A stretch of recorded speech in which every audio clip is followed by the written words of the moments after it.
след рекламите в този светъл ден 24 май. Благодаря ви, че останахте с нас, защото продължаваме с още една знакова среща.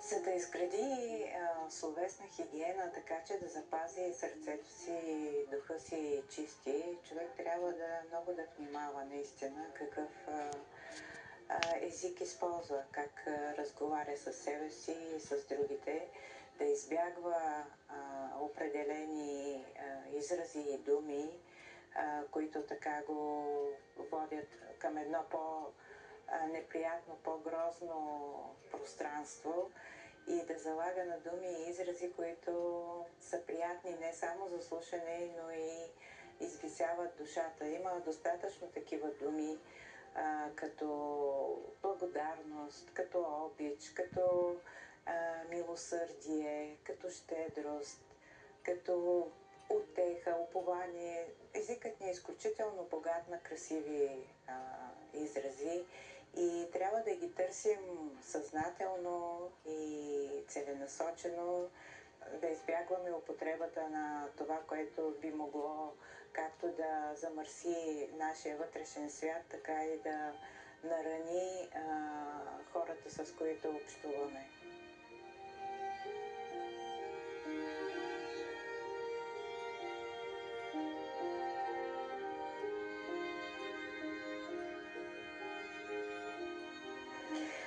Със сигурност грижата за вътрешния ни език е начин да съхраним нашето физическо и духовно здраве, и мисля, че трябва да гледаме на тази употреба на езика вътрешна като една градина, която ние трябва да обгрижваме, да скубем плевелите, да засаждаме красиви цветя, да отработваме, така че тя да бъде едно приятно, едно благоуханно, едно светло място.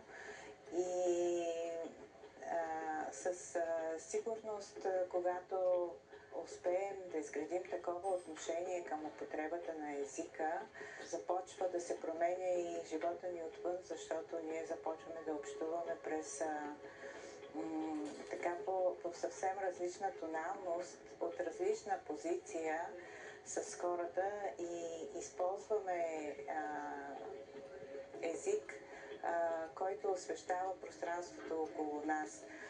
Много е важно този вътрешен диалог по какъв начин протича, какви думи използваме, когато разговаряме със себе си отвътре, и много важно да избягваме грозните, негативни и недодялани изрази.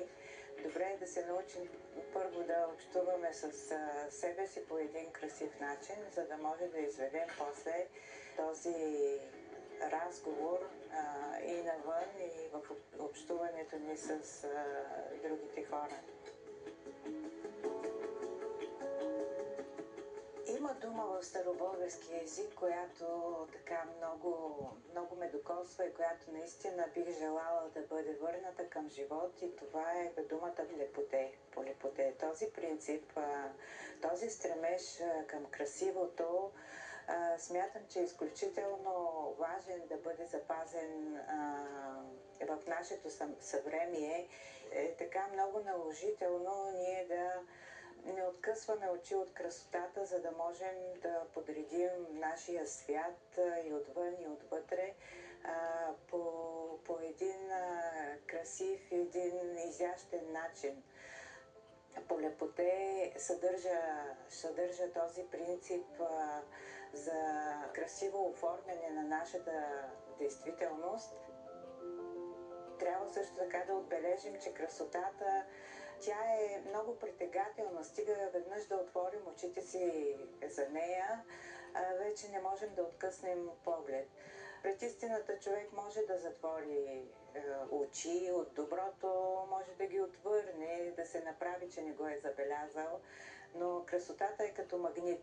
Веднъж успеем ли да вдигнем поглед и да я забележим, тя вече почва да действа в живота ни като един принцип, към който ние всеки път се връщаме и жадуваме за него, защото няма по-прекрасно усещане за красиво в живота ни, в отношенията ни с другите хора.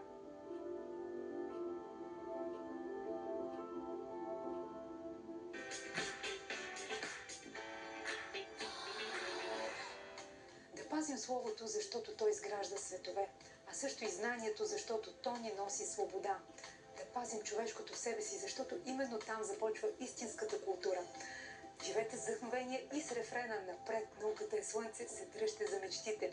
Бъдете с нас събота и неделя, 11:30, Светът на здравето, BTV, обичам ви!